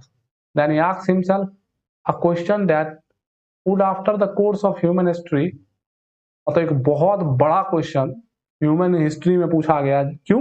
क्योंकि ये एक सिंगल मात्र क्वेश्चन ने एक बहुत बड़ा डिस्कवरी कर दिया। इसे बहुत बड़ा क्वेश्चन सोचा जाता है या कहा जाता है ह्यूमन हिस्ट्री में कि if an apple falls, then does the moon fall? या does the moon also fall? ये है आपका क्वेश्चन। अगर एक एप्पल फॉल करता है तो क्या एक मून भी फॉल करता है? एक सिंपल, एक मात्र क्वेश्चन जिसने ह्यूमन हिस्ट्री का एक सबसे पहला यूनिफाइड और ग्रेट थ्योरी को प्रपोज किया। चलिए आगे देखते हैं। Before Newton the church taught that there were two kind of laws। अब देखिए, न्यूटन से पहले जो हमारे एथिस्ट थे, बिलीफ वाले लोग थे, चर्च था, उन्होंने वो ये कहते थे कि यहाँ पे जनरली हमारे यूनिवर्स, हमारे वर्ल्ड में जनरली दो प्रकार के लॉज है। The first were the laws found on the earth, एक लॉज जो अर्थ पे होते हैं, which were corrupted by the sin of mortals. जो नियम, मॉर्टल मतलब क्या, मरणशील, मरणशील मतलब क्या, जो व्यक्ति जो खत्म हो सके, उनके पापों से जो मिलके बना हुआ लॉज है हमारे धरती पे वो। और जो दूसरा लॉ जो कि प्योर है, परफेक्ट है एंड हार्मोनियस है, लॉ स्वर्ग का, हेवन का। तो पहले चर्च में ऐसा माना जाता था कि दो प्रकार का लॉ है। एक लॉ है जो कि विद इन द अर्थ है, विद इन दी अर्थ है, और एक दूसरा लॉ है जो कि हेवन के लिए है। अब न्यूटन ने क्या किया कि इसी दोनों लॉ को एक सिंगल लॉ में कन्वर्ट कर दिया, वन लॉ बना दिया। इसके द्वारा बनाया गया, न्यूटन के द्वारा। इसलिए बोला जाता है ये यूनिफिकेशन है, यूनिफिकेशन है। बात समझ में आ रही है ना? चलिए आगे देखते हैं। The essence of Newton's idea was to propose a unified theory that encompassed the heavens and the earth। बिल्कुल सही बात है कि मतलब जो न्यूटन का आइडिया है वो ये बतलाता है एक्चुअल में कि न्यूटन चाहते थे, न्यूटन ने एक थ्योरी प्रपोज किया जो कि हेवन और विद इन द अर्थ को जोड़ दिया, इस दोनों बातों को एक बना दिया। ठीक है, इस दोनों बातों को क्या कर दिया कि एक बना दिया। इन हिज नोटबुक, मतलब न्यूटन के नोटबुक में, ही ड्रॉ फेथफुल पिक्चर, सी फिगर 1। चलिए फिगर 1 को देखते हैं हम लोग, एक बार देख लेता हूं मेरा रिकॉर्डिंग चालू है कि नहीं। फिगर 1 को चलिए हम लोग देखते हैं। फिगर 1 जैसा कि आप देख सकते हैं, इस चीज को अब हम लोग समझते हैं। ये मेनली आपका अर्थ है। समझते हैं हम लोग थोड़ा सा फिगर 1 के बारे में। पहले फिगर 1 क्या कह रहा है इस चीज को समझिए। One can fire a cannon ball with increasing energy so that it eventually goes completely around the earth and returns to its starting point. Newton then said that this explained the orbit of the moon, thereby unifying the physical law found on the earth with the law of heavenly body. देखिए आप जैसा कि figure में देख सकते हैं, मैं यहाँ समझाता हूँ कि मान लेते हैं यहाँ पर हमारा एक अर्थ है और यहाँ पे आप हो और यहाँ से एक कैनन बॉल फेंका जाता है, कैनन बॉल फेंका जाता है। अब देखिए मान लेते हैं कि आपने कुछ रफ्तार दिया और वो बॉल आके यहाँ गिर गया। आपने कुछ ज्यादा रफ्तार दिया तो बॉल आके यहाँ गिर गया। आपने उससे ज्यादा रफ्तार दिया तो बॉल आके कुछ यहाँ गिर गया। और अगर आपने इससे भी ज्यादा रफ्तार दे दिया तो एक समय ऐसा रफ्तार होगा जिसमें ये बॉल वापस जहां था वहां पे आ गया। ये है आपका अर्थ, जहां वापस था वहीं पे आ गया। जैसा कि देख सकते हैं, इनिशियली रफ्तार दिया तो बॉल यहाँ गिरा, उसके बाद कुछ ज्यादा रफ्तार दिया तो बॉल यहाँ तक पहुंचा, उसके बाद इतना रफ्तार दे दिया गया कि बॉल वापस अपने इनिशियल, ये इनिशियल पोजीशन, ये फाइनल पोजीशन, मतलब इनिशियल और फाइनल पोजीशन क्या हो गया, समान हो गया। मतलब हम अगर एक बॉडी को उतना अमाउंट ऑफ एनर्जी दे दे जिससे वो अपने इनिशियल पॉइंट पे आ जाए, तो इससे हम लोग एक्सप्लेन कर सकते हैं इसी चीज से कि हमारा मून भी कुछ इसी प्रकार से रिवॉल्व कर रहा है, इसलिए वो गिर नहीं रहा है, इसलिए वो गिर नहीं रहा है। तो अब चलिए हम लोग पढ़ते हैं उस चीज को जो हम लोग पढ़ रहे थे। उनके नोटबुक में ये पिक्चर बनाया गया था। If a cannon ball is fired from a mountain top, top से फेंका जाए, it goes certain distance before hitting the ground. आप जानते हो ना कि प्रोजेक्टाइल जो कराया जाता है, जैसे मान लेते हैं यहाँ से एक ग्राउंड है, इस ग्राउंड से आपने एक बॉल को फेंका तो बॉल क्या होता है, कुछ दूर को जाकर बाद गिर जाता है। क्यों? ग्रेविटी की वजह से। और स्पीड दोगे तो कुछ ज्यादा दूर जाके गिरेगा, और स्पीड दोगे कुछ ज्यादा दूर जाके गिरेगा। इसी प्रकार अर्थ में एक समय आएगा तो वो क्या करेगा, घूम जाएगा। But if you fire a cannonball at an increasing velocity, it travels farther and farther before coming back to the earth until it eventually completes a circle the earth and returns to its mountain top. बिल्कुल सही बात है। He concluded that the natural law that governs apples and cannonball is gravity also grips the moon in its orbit around the earth। मतलब जो nature का नियम है जो कि एप्पल्स पे लगता है, कैनन बॉल्स पे लगता है, वो हमारे मून के ऑर्बिट पे भी लगता है, टेरेस्ट्रियल और हेवनली बॉडीज पे भी लगता है। मतलब जो फिजिक्स कैनन बॉल का है, मतलब क्या, physics of apple cannon ball is same as heavenly bodies, heavenly bodies के लिए तरह ही सेम। और देखिए ये बात जायज भी, आप सोचिए एक चीज को, मान लेते हैं ग्राउंड है आपका और यहाँ पे आपका पेड़ है और इस पेड़ से मान लेते हैं एप्पल फॉल किया, तो एप्पल क्या है, जस्ट नीचे गिर रहा है। ये नीचे क्यों गिर रहा है, क्योंकि इसके पास इस डायरेक्शन में कोई रफ्तार नहीं है। अब इसी ग्राउंड पे आपने क्या किया कि एक माउंटेन से एक बॉल को फेंक दिया, तो बॉल क्या होगा, ऐसे गिर जाएगा। अब ज्यादा स्पीड दिया तो ऐसे गिरेगा, और ज्यादा स्पीड दिया तो ऐसे गिरेगा। तो एक समय आएगा कि जो ये अर्थ है आप जिसपे हैं आप, ये जो अर्थ है, एक समय आएगा कि इसको टप के यहाँ से कन्वर्ट होके ऐसे वापस आ जाएगा। तो इसी चीज से न्यूटन ने इस बात को कंक्लूड किया कि जो लॉ यहाँ पे काम कर रहा है, जिसको उन्होंने ग्रेविटी नाम दिया, यही सेम लॉ हेवन में भी काम कर रहा है, टेरेस्ट्रियल बॉडी के लिए भी काम कर रहा है और मून के लिए भी काम कर रहा है। देखते हैं आगे। The way he accomplished this was to introduce the concept of forces. जिस तरीके से इन्होंने इन सब चीजों को accomplish इकट्ठा किया और एक नाम निकाला, एक कॉन्सेप्ट निकाला, जो कि कॉन्सेप्ट क्या था? फोर्स का कॉन्सेप्ट, कि कोई फोर्स एक्ट कर रहा है इस एप्पल पे और वही फोर्स एक्ट कर रहा है उस मून पे भी। Object moved because they were pulled और pushed by forces that were universal, forces universal है and could be measured precisely and mathematically। मतलब इन्होंने ये बोला कि ऑब्जेक्ट मूव करता है क्योंकि उस पर फोर्स लगता है, चाहे उस फोर्स उसको खींचे या उसको धकेले। और वैसे फोर्स दैट वेर यूनिवर्सल, जो कि यूनिवर्सल फोर्स है, यानी कि यूनिवर्स में भी वही फोर्स काम कर रहा है और उसको आप माप सकते हो किससे? मैथमेटिक्स से।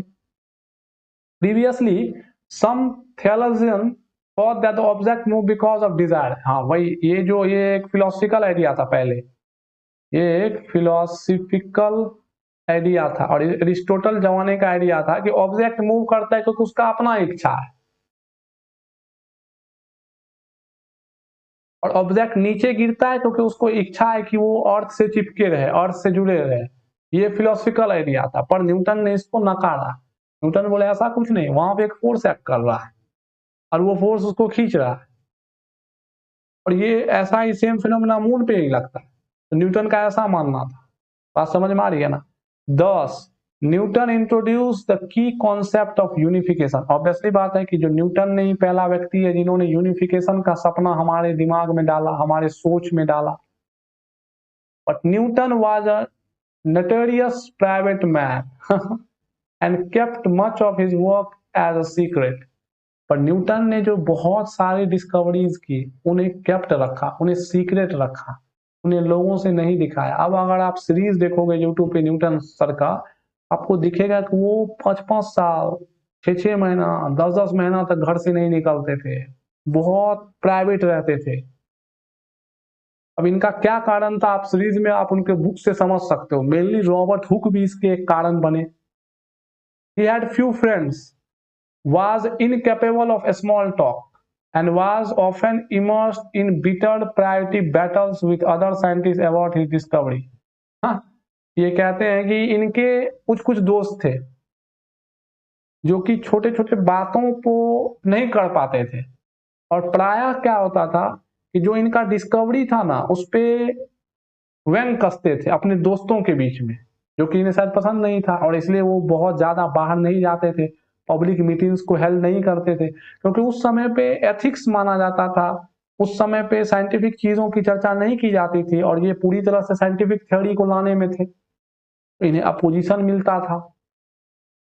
in 1682 a sensational event happened that changed the course of history। एक बहुत सेंसेशनल इवेंट हुआ।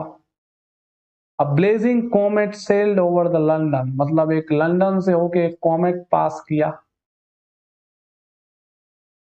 Everyone from kings and queens to beggars, सभी लोग, राजा, महाराजा, रानी, भिखारी, was buzzing with the news, भरे पड़े थे, सब एकदम आश्चर्यचकित थे। Where did it come from, मतलब सोच में पड़े हुए थे, आखिर ये कॉमेट आया कहां से भाई? Where what it going, ये कॉमेट कहां जा रहा है? What did it portend, आखिर ये क्या बताना चाह रहा है हमें, क्या पोर्ट्रेट कर रहा है, पोर्ट्रेट कर रहा है। सबके दिमाग में ये सवाल घूम रहा था, कॉमेट कहां से आया, कॉमेट जाना कहां चाहता है, कॉमेट आया तो क्यों आया, ये बताना क्या चाह रहा है। One man who took an interest in this comet was astronomer Edmund Halley। एक आदमी जिसने इसमें इंटरेस्ट लिया, जिनको नाम है एडमंड हैले, एस्ट्रोनॉमर थे। He took a trip to Cambridge to meet the famous Isaac Newton। Generally लोग जब आइजैक न्यूटन फेमस हो चुके थे, मतलब लोग ऐसा मान चुके थे कि हाँ आइजैक न्यूटन सर के पास बहुत बड़े बड़े थ्योरीज हैं, तो इन्होंने विजिट किया कैम्ब्रिज आइजैक न्यूटन सर के पास। Already well known for his theory of light. क्यों फेमस थे? क्योंकि उन्होंने, आइजैक न्यूटन सर ने लाइट पे अपना थ्योरी दिया था बाय साइनिंग वही स्पेक्ट्रम वाला। Newton showed that the white light separated into all colors of the rainbow, thereby demonstrating that the white light actually composite of color. He also invented a new type of telescope that is used reflecting mirrors rather than lenses. Obviously बात है कि उन्होंने light में बहुत अच्छा अच्छा discovery किया था, इन्वेंशन किया था। एक तो प्रिज्म 7 कलर का बात, दूसरा उन्होंने टेलीस्कोप बनाया था, रिफ्लेक्टिंग टेलीस्कोप, जो कि बहुत अच्छा था रिफ्रैक्टिंग टेलीस्कोप से। यानी कि गैलीलियो का टेलीस्कोप लेंस पे बेस्ड था और इनका टेलीस्कोप मिरर पे बेस्ड था। तो लेंस में क्या होता है कि क्रोमैटिक एब्रेशन होता है, फोकस सही से नहीं हो पाता है, पर रिफ्लेक्टिंग में ये सब प्रॉब्लम नहीं होता है। When Halley asked Newton about the comet that everyone was talking about, he was shocked to hear that Newton could show that comet moved in ellipse around the sun and that he could even predict the trajectory using his own theory of gravity. Wow! जब हेले ने Newton से बात किया और Newton से पूछा कि यार ये जो कॉमेट की बात सब कर रहे हैं, क्या तुम्हें इसके बारे में कुछ पता है? न्यूटन ने बोला मुझे पता नहीं है, मैंने उसका थ्योरी दे दिया, मैं इसका रास्ता बता सकता हूँ, मैं बता सकता हूँ ये इस थ्योरी के अकॉर्डिंग चलेगा। In fact, he was tracking them with the telescope he invented, and they moved just as predicted. Even Newton अपने टेलीस्कोप से ट्रैक कर रहे थे उन सब चीजों को। Halley was stunned. Halley आश्चर्यचकित हो गए न्यूटन की ये बात को सुन के। He immediately realized that he was witnessing a landmark in science and volunteered to pay for the printing cost of what would eventually become one of the greatest masterpieces in all science, mathematical principle of natural philosophy, or simply Principia. उन्होंने ऐसा माना और realise किया कि इसको publish कराया जाना चाहिए और उन्होंने पैसा दिया इस चीज के लिए, कॉस्टिंग किया प्रिंटिंग का, और एक बुक पब्लिश करवाया गया जिसका नाम है प्रिंसिपिया, या फिर इसको आप कहो mathematical principle of natural philosophy. मतलब नेचर के जो भी फिलोसफी है उनका, उनके पीछे का मैथमेटिक्स क्या है, मैथमेटिकल प्रिंसिपल क्या है, ये बुक उन सब चीजों के बारे में बताता है। और ये बुक लिखा गया किनके द्वारा? न्यूटन सर के द्वारा। इनको पब्लिश करवाया हेले ने, न्यूटन सर ने पब्लिश नहीं करवाया। Furthermore, Halley, realizing that Newton was predicting that comet could return at regular intervals, calculated at the comet of 1968 to return in 1758. वाह! मतलब न्यूटन ने बोला कि ये जो कॉमेट जो आप देखे हो 52 में, ये वापस आएगा 1758 में। Halley comet sailed over European on Christmas Day 1758 as predicted, helping to seal Newton's and Halley reputation. मतलब हेले का जो कॉमेट था वो यूरोप से होके गया क्रिसमस डे जो कि 1758 का था। इन्होंने जो प्रिडिक्शन किया था अपने थ्योरी से वो सच साबित हुआ और इन दोनों की इज्जत रह गई, मतलब बरकरार रही। अब आगे देखते हैं। Newton's theory of motion and gravity stand as one of the greatest achievements of human mind, a single principle unifying the known laws of motion. Obviously बात है भाई, आपने हेवन को और अर्थ को जोड़ दिया, बहुत बड़ी बात है। जिसे हम समझ नहीं सकते उनका आपने लॉ दे दिया। आप जिसे सिर्फ मून को देख सकते हो यहाँ इन्होंने पूरे प्लैनेट्स का लॉ दे दिया, हमारे अर्थ के पूरे मोशन को समझा दिया। बहुत बड़ा डिस्कवरी था ऑब्वियसली। अलेक्जेंडर पोप ने लिखा, नेचर एंड नेचर लॉज ले हिड इन नाइट। मतलब नेचर और नेचर का नियम, नेचर यानी कि खूबसूरती, और उसका जो नियम है वो रात्रि में छिपा हुआ है, नाइट में छिपा हुआ है, स्काई में छिपा हुआ है। God said let Newton be and all was light. वाह, ये कितना बड़ा थॉट है। अलेक्जेंडर पोप ने एक समय लिखा कि नेचर एंड नेचर्स लॉ ले हिड इन नाइट। मतलब अब समझिए इसका मीनिंग, जो नेचर है और जो नेचर के नियम है वो अंधेरे में छिपे हुए हैं।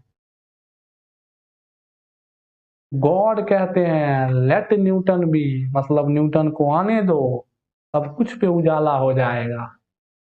ये कितना ग्रेट लाइन है, great line for Newton, great line for Newton. मतलब जो भी अभी तक अंधकार में था, नेचर और नेचर का लॉ, सब अंधकार में था, न्यूटन आया और सब पे उजाला हो गया। मतलब हर चीज हमें समझ आने लगी। Wow. Even today it is the law of Newton that allows NASA engineers to guide our space probes. Obviously बात है, अभी जो हम लोग सैटेलाइट्स या सोलर सिस्टम में जो भी प्रोब्स भेजते हैं, सैटेलाइट भेजते हैं, वो हम लोग न्यूटन के इक्वेशन की मदद से भेजते हैं। न्यूटन ने जो इक्वेशन दिया, न्यूटन ने जो थ्योरी दिया, उसी की मदद से हम लोग जो है अभी भी लॉज को भेजते हैं, लॉज को रिलाय करते हैं, लॉज को समझते हैं, प्रोब्स को भेजते हैं। तो ये था न्यूटन का थिंकिंग या न्यूटन का यूनिफिकेशन। न्यूटन ने क्या किया कि यूनिफाई किया हेवनली बॉडीज को और विद इन द अर्थ के थ्योरीज को, और समझाया कि कैसे दोनों जगह एक ही थ्योरी काम करता है। और जो सुपरस्टिशन था, अंधविश्वास था लोगों का, उसको साइंस का एक मोड़ दिया, एक सोच, नया सोच पैदा किया। और हमारे साइंस के लिए सबसे पहला और सबसे ग्रेट डिस्कवरी हुआ उस दिन, इन्वेंशन हुआ। ये था न्यूटन का रोल यूनिफिकेशन में, मतलब एक यूनिफाइड थ्योरी को लाने में न्यूटन का सबसे पहला और सबसे बड़ा योगदान रहा है। ठीक है, अब हम लोग आगे बढ़ते हैं। व्हाट इज सिमिट्री, इस चीज को समझते हैं। थोड़ा सा और पढ़ लेते हैं, उसके बाद लेक्चर को एंड करेंगे। आज तो मुझे नहीं लगता है कि फर्स्ट चैप्टर खत्म हो पाएगा, देखते हैं कितना हो पाता। आप लोगों को बात समझ में आ रही है, ये इंपॉर्टेंट है। अभी तक हम लोगों ने बस फिलोसफिकल आइडिया को सीखा, न्यूटन के तरीके को सीखा। एक्चुअली आपको पता है ना, ये जो बुक है वो यूनिफिकेशन ऑफ थ्योरी पे ही है। तो सबसे पहले किसने यूनिफाई किया, ये भी तो समझ आना जरूरी है। तो सबसे पहले यूनिफाई किसने किया, न्यूटन ने किया।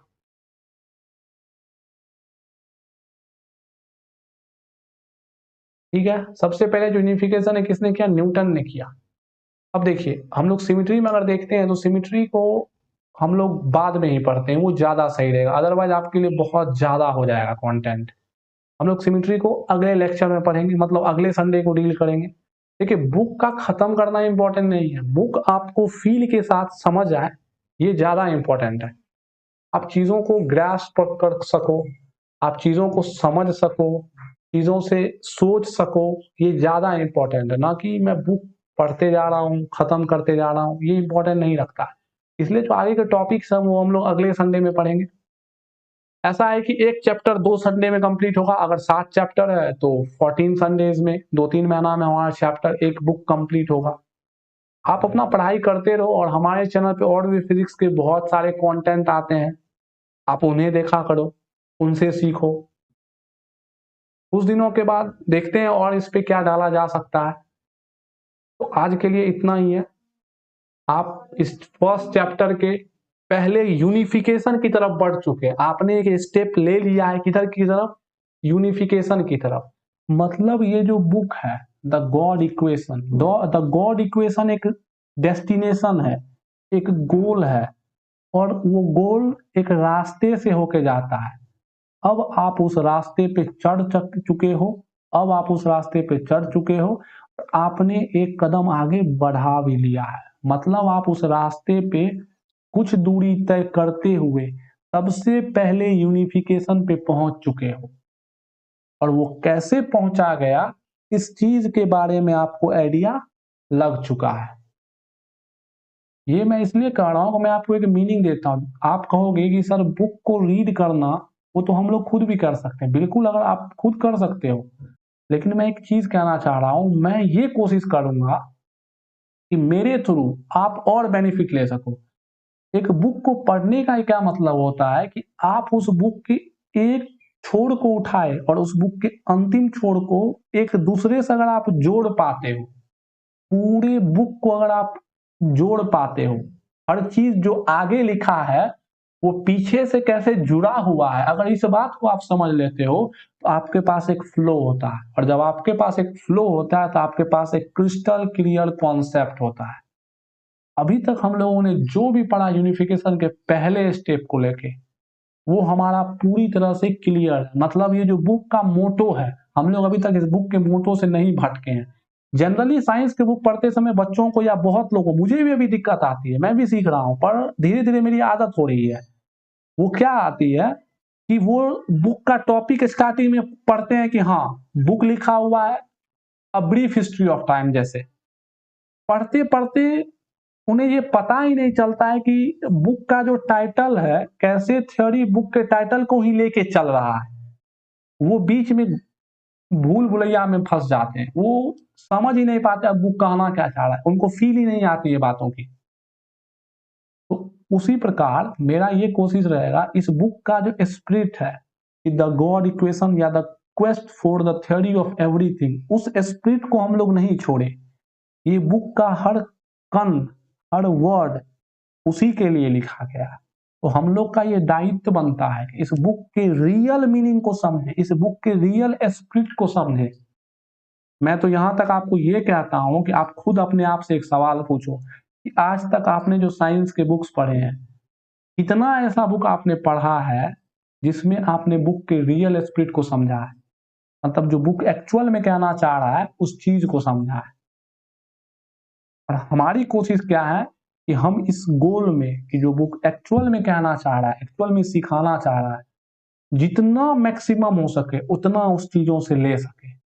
इसमें मैं आपका बस एक साथ दे रहा हूं, एक रास्ता का सहयोगी हूं। आपको भी इस चीज पे मेहनत करनी होगी। तो ऐसे ही देखते रहिए और चीजों को सीखते रहिए। Thanks for watching.